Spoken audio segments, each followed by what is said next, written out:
in. Oh, I'm gonna mute Namshar for a sec. You might come back loud. So I don't want your ears direct. We'll adjust that in a moment. But we are in a fresh best of 7. It's the main show. As we get into the Showmatch series, big shout out to both players for participating. Both have been raring and ready to go. They have been quite talkative to one another. I'm not sure if it'll come out in the game or not, but we'll see which of these guys wins. We got some cool backstory to this match, but before we do any of that, let's do their intros. So, spawning here on the leftmost side of Catalina, give it up for Cascade's blue Terran player Kas. And his opponent in the upper right, it is going to be My Insanity's pink Zerg player Kane. Oh, I'll do bets right now. Oops, I forgot to do bets. The straw poll said people wanted complicated bets, so we're gonna make complicated bets here. So Kane 4-0, Kane 4-1, Kane 4-2, Kane 4-3, Kas 4-0, Kas 4-1, Kas 4-2, and finally Kas 4-3. Sorry about that, guys. Bets were started late because I am awful and forgot. But there you go. All right. Hello. Hello, welcome back, Namshar. Sorry, I had you turned down a little bit. I wasn't sure how you'd sound coming back, but looks like we're good. Looks like we good. All right. Cool. Oh yeah, I went up. Should I not touch it then? Nah, I've got you on my end. Don't worry. Okay. So, if it becomes distorted, we can sort that out. But I want to talk a little bit about this. So there's some cool stuff. We're at IEM Toronto. We met up with a lot of the subs on Base Trade TV, and this one guy, Zealous Sam. Big shout out to him once again. Well, Cooler Master Transfer Gaming sponsors all these show matches now. Zam was the one who kicked off the initial prize pool here. He said, hey, let me give you some bucks. Let's get Kane involved in a match. So we pulled Kane over, who's, by the way, just an absolutely hilarious guy to hang out with in real life. And we're like, who should you fight? Are you going to be in North America? You go back to my Insanity house. We're spouting off all of these names. And Kane's like, you know what? I want to fight Kas. Does he get any reason? He's like, I don't know. I just think he's good. I think he's good. And like that alone, like if Kane can tell me that his opponent's good and wants to fight him, it's not like, oh, I want easy cash. Give me some shitty player that I could beat easy peasy 4-0, right? So I like that Kane named Kas and respected him enough to call him a good player, but then proceeded to the next 2 weeks over Twitter to shit talk the crap out of him. Yeah, it's pretty cool. Kas is definitely a strong man. Like I meet him on ladder quite a lot actually, and he's it's hard, man. It's hard to beat. So yeah, it should be a very good match indeed. For those who don't know, by the way, Kas is the mystery Luciferon account that's been floating around on the EU ladder. A lot of people thought like, wow, Luciferon's coming back. There's some God mode Terran player on the EU ladder. Who is it? It took a while for people to figure out that it was Kas, of course, but now that's been revealed, I don't think he cares what we're talking about on the stream. So he's a good freaking player. He really is. It just sucks though because Kas has yet to win anything big. He's been around for a while. He's kind of like happy in that regard, right? Like, well, I guess the happy did well at Homestar Cup, but that's different. Neither player exactly has a dream hack under their belts. Yeah, but yeah, they're both definitely strong Terrans. But yeah, this should be cool because Kane is obviously a very good player himself, so I'm sure this will be a pretty close series. Kane did give me a warning. Okay. He said prepare for the swarm host, so. Oh, I like it. All right. Maybe you don't. Yeah, well, no, I'm all for it. Don't forget, it's Zombie who hates those. I love the disgusting elements of this game.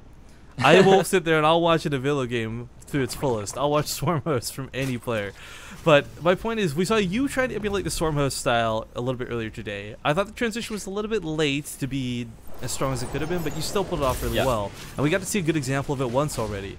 I don't know if Kane actually plans to do that or if he was just goofing around, but if he does, I'm really excited for it because Kane's a really talented player who has been using Swarm Host longer than most. Like, nowadays, people are starting to transition to Swarm Host because they figure, like, oh, Snoot does this. Snoot's the best Zerg player in the world. Let's play like Snoot. But, I mean, back when Heavier Rain was in the map pool, I mean, like, Kane was going Swarm Host like 24/7. So, this is not unpracticed and it's not out of his wheelhouse, should that be his choice. Yeah, that's true. I mean, even Koreans are starting to play Swarm Host now after seeing Snoot played versus like Flash and stuff, I guess, and we see Scarlet's playing it. So yeah, there's a lot of Zergs playing it right now. But it sounds like Kane might have practiced it some then. Like I've played it like a few games, but I've, as you probably could tell, I haven't had much practice with it at all. So I still like to get a high mute account, even though it's probably not the best thing to do. You Actually, probably want to get them a lot earlier if possible. You know, you just gotta stabilize on 4 bases and then get the Swarmos ASAP. Yeah, because, well, what we saw was an insane reacted to this really nicely. One of the things about playing Swarmos is, like, it forces you to kind of go this mech route, right? Like, go for those massive amounts of tanks. But in that regard, your mutas ended up working really well because there wasn't any anti-air. Yeah, yeah, it worked pretty nicely. I was able to kill a lot of tanks. But yeah, it's a cool playstyle. I need more experience with it, but yeah, it's interesting. It's different, right? And yeah, I don't know. It's like all things that are different. Like whether it's the Hellbat push flavor of the month because of a balance change, or whether it's the new meta. It's always fun seeing the game change up because I got to be honest, even my favorite players, I could not watch J-Dog do 500 games of bailing Zerglings over and over and over and over and over. Yeah. Like it would just get boring quick. So things have to change and evolve. And Zerger, the best example of that, consume essence. Oh, that's actually not a wall here at the top of Kane's ramp. Not that it really matters, I guess. He wasn't going for the full wall off, but left side is a little bit awkward. Was that an Overlord that just died? What's the keybind to check, like, which units have died? Shift L, my friend. Yeah, You have to have but it's the not working. Well, do you have the game hard overlay on? No. You suck. Yeah. Okay. You know what, So- actually, fair point here, just since we got this sort of passive game going on right now. For those who don't know, like, it's one thing to use game heart in-game like we currently are, to use, like, the stronger team colors and the logos and all this stuff. It's another to have the actual UI. That actually unlocks a lot of the features, like the Shift L and all the, like, best ofs and whatnot, so. Just PSA off of Namsher's ignorance, I guess. No offense. Yeah. But yeah, to follow that up, I mean, Kas went for the 1 Reaper into the reactor making Marines, and that, I think with those Marines he actually killed an Overlord there, so that was kind of nice for him. It's going to slow down Kane a bit, but Kane is looking pretty good though, man. Like, his macro is looking solid. He's already saturated three bases, since a little while back, and the 4th is on the way, and the 3rd just landed for Kas at the 10-minute mark, so... I mean, 73 workers, this is usually like you've had Hellions pressuring you, you got some sort of drop pressuring, there are drops on the way now, but like, you usually have to make units before this, man! Kane hasn't been forced into doing that. He's even getting pneumatized Carapace really early, which I like. I wouldn't say super duper ridiculous early, but I still like to see it out.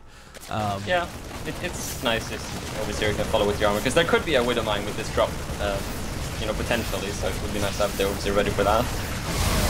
But yeah, it's a nice defense by Kane. That can be a very hard drop to defend, but he has good Overlord spread there outside his base, so he's able to react in time, didn't really take any damage. He did lose 3 drones it seems, but it's not terrible.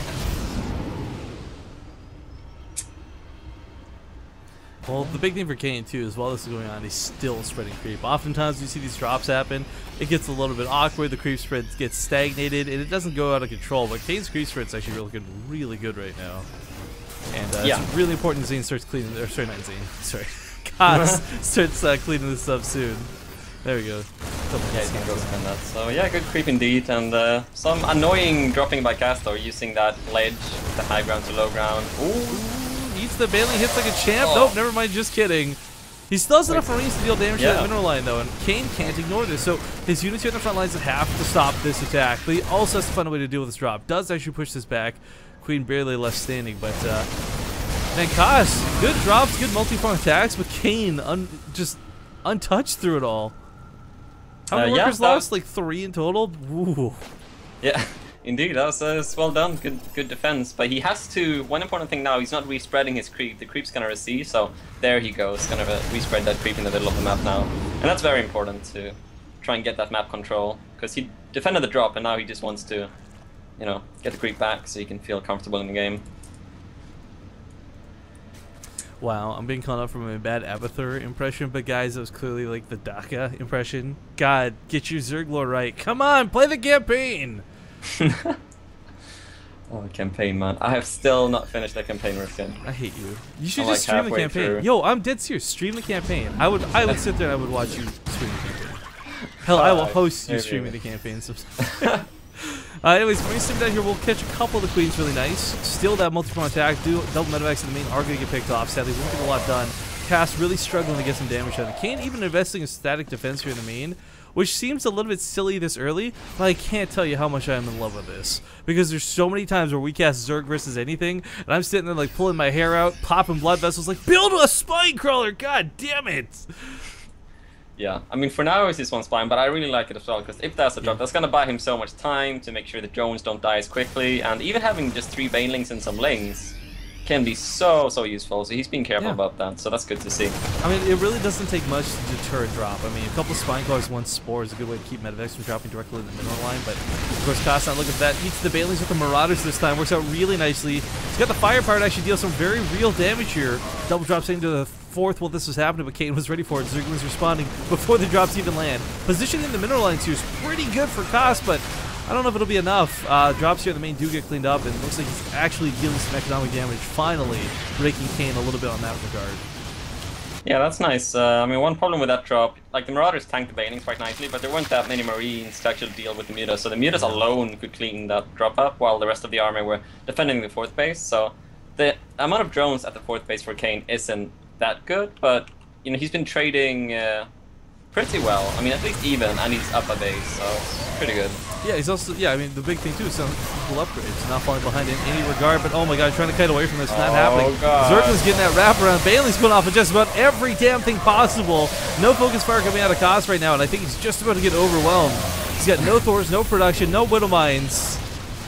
Yeah, this is pretty crazy. Kane has just so much momentum from defending these drops efficiently. Kas hasn't been able to get his army up to where it needs to be to hold this up. And it looks like he's got enough. That's some Marines popping out in especially with a few the Thor going down. seconds. Yeah, it's just, wow. Alright, I didn't really see that coming. That's a drop at the 4th, but that's getting cleaned up, and the production is like being camped, so.